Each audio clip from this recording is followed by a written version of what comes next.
Hey everybody, this is Michelle Weens from Performance High, and it is Wednesday, 1 o'clock, so it is time for this week's live.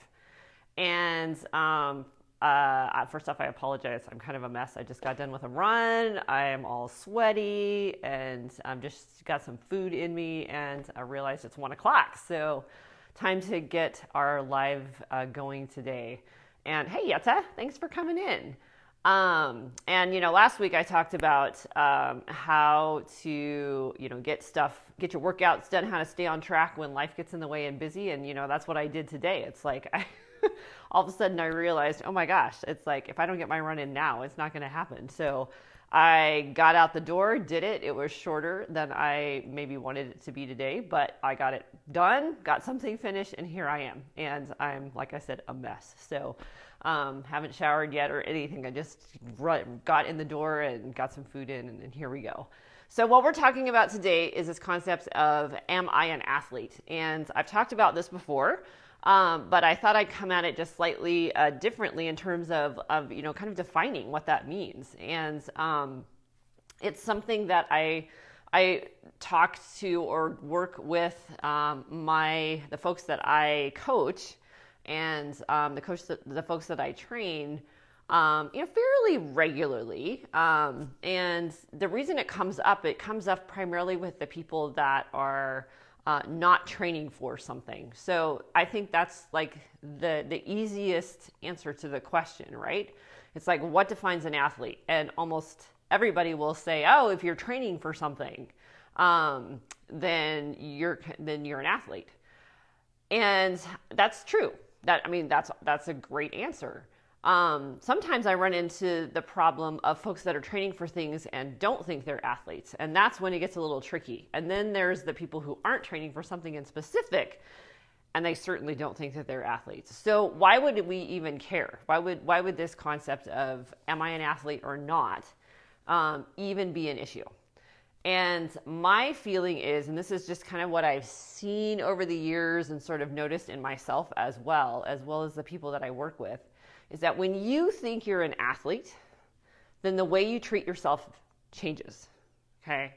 So all of a sudden, you start to treat yourself a little bit differently, and oftentimes it's better than if you don't put yourself in that I'm an athlete category. Because, we know, we look at Olympic athletes, right? And we look at professional athletes, and we know how they treat themselves. They train regularly, they sacrifice some things in order to make sure that their bodies are getting what they need. They, they work with, counselors, they work with mental sides of things, people that help them with their mental state. They work with dietitians, they have massage therapists, they have physical therapists all around them. And all these little things that they do to keep themselves, running really well, not running, but whatever their exercise is, right? Doing what they do really well. And so they take really good care of themselves for the most part. There's always the outliers, right? We hear about them too. But for the most part, if you think about Olympic athletes, you think, oh my gosh, they're doing all these awesome things to care for themselves. They're not staying up until, midnight every night watching Netflix. And, they're not getting Oreos and having those for dinner instead of a really nice, well-balanced meal. And they're not, sitting on the couch for 4 hours watching TV, and the list goes on and on. So generally, when you think of yourself as an athlete, you start to make some different choices, and they're oftentimes better. You start to eat a little better. You start to think about the things that you eat. You start to look at your week in terms of how I'm going to fit in all these things that I need to do to care for myself. You do that a little bit better. You start to look at, rest and recovery. That's actually a really important thing for me. I need to get my sleep so that I can have a really good day tomorrow. So all those little things just kind of come into play and kind of move you into a better path in terms of your health and wellness. So that brings me back, and I've talked about that a bunch of other times before on lives. So that brings me back to today's concept, which is, how do we define what an athlete is?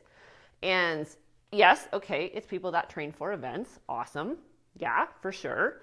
But just taking me, I don't train for events. I don't really, hey, Bob, wow, nice to see you come in. Thanks for tuning in.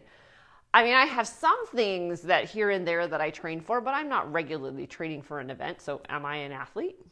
I would say yes. What about the person who is training for an event? And I hear this a fair amount with some of my newer athletes. Whoops. Whoa. I hope I kept you guys. Wow. My internet connection did some weird thing there. Sorry about that. Hopefully everybody's still there. It looks like it. So we got to kind of think through, like, what is this definition? And here's an easy way to think about it. So we know what maybe we don't, but here are the recommendations for being a healthy person, okay? The recommendations are 150 minutes a week of exercise, which if I do my math right, that's 30 minutes 5 times a week and sorry, I shouldn't even say exercise, it's physical activity. So it's 150 minutes of physical activity every week to be healthy, a healthy person. Okay, so that's 30 minutes times 5 days a week of activity to be a healthy person. Okay, so those are the recommendations. So let me ask you this. Are you doing more than that right now? If you're doing more than that right now, then you can put yourself into an athlete category. Let me ask you another question. Of the things that you do, are you scheduling them? Are you planning them with any amount of structure? I mean, it doesn't have to be like, in 6 months I'm going to be here. But just like, do you sit down, do you look at your week and kind of go, oh yeah, I want to be able to do this walk, and I want to be able to go to the gym twice a week and lift. And maybe I'm going to go play a game of basketball. I don't know. Where am I going to put those things into my week? That's scheduling, that's planning, that's structure, right?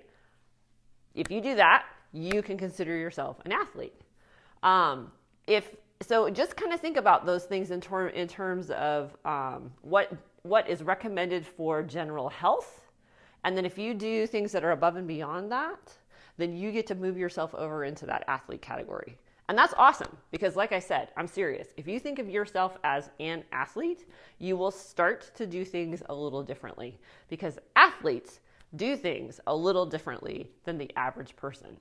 So hopefully that gives you just a little bit of, maybe you've never thought of yourself that way and now it's time to do that because, oh my gosh, you are. I mean, it's a totally cool thing. You don't have to be running a 5-minute mile, and you don't have to be exercising 10 hours a week, and you don't have to be doing, I don't know, a marathon, and you don't have to, none of that stuff. No. None of that makes an athlete. All it is a state of mind and a level of commitment to your health and wellness, and that puts you into that category. So hopefully you guys, that gives you a couple things to think about. If you have any comments or questions, I'd love to hear them. Do you think of yourself as an athlete? If you do or don't, I'd love for you to comment in the little comments and explain why or why not. That would be totally interesting to see. And it might get some good dialogue going. And thanks for watching. I hope that it was enjoyable. If you know anybody who you think would benefit from this, please share it with them. And if you liked it, hit the like button. And I will see you guys next week on Wednesday for another Wednesday Live. Thanks so much for tuning in. We'll see you soon.